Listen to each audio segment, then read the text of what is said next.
Thank you for talking with me today. Would you be so kind as to introduce yourself to the audience? So, my name is Stritzinger. I'm the founding owner of the company with the same name. And what we do is mainly use Erlang in embedded space. That's one of our focus points. Could you summarize what you talked about?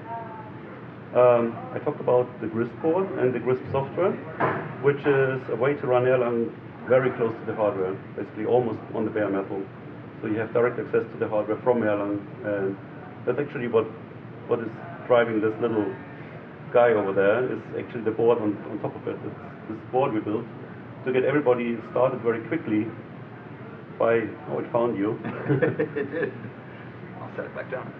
Yeah, it should. No, it wouldn't work. You have to move it away. Oh, move it away. Because it will find you very soon again. I see.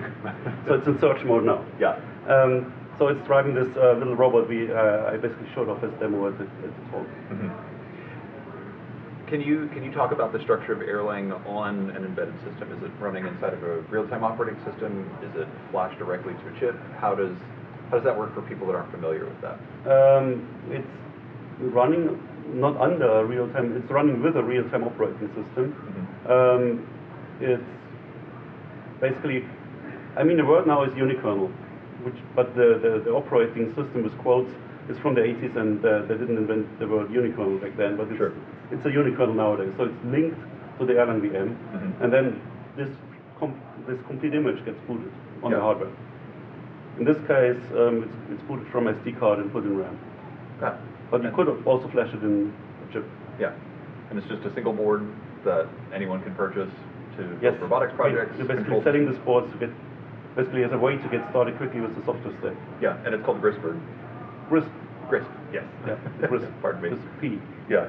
So you have a demo for this little robot down here. Would you like to walk us through that demo?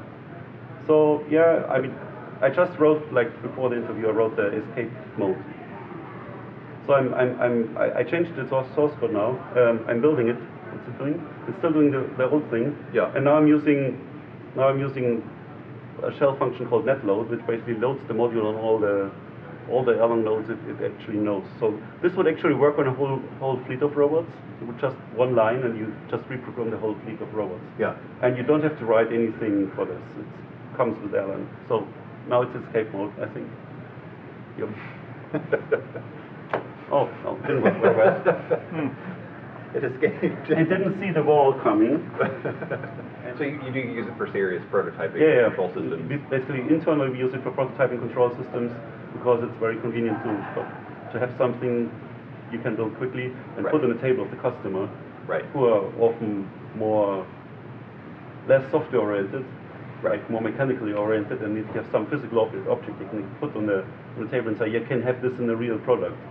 Then the probability for them to like it increases. So that's our internal use for this. That makes sense. And to basically show off that what you can do with Erlang on hardware. Right. Well, that's fascinating.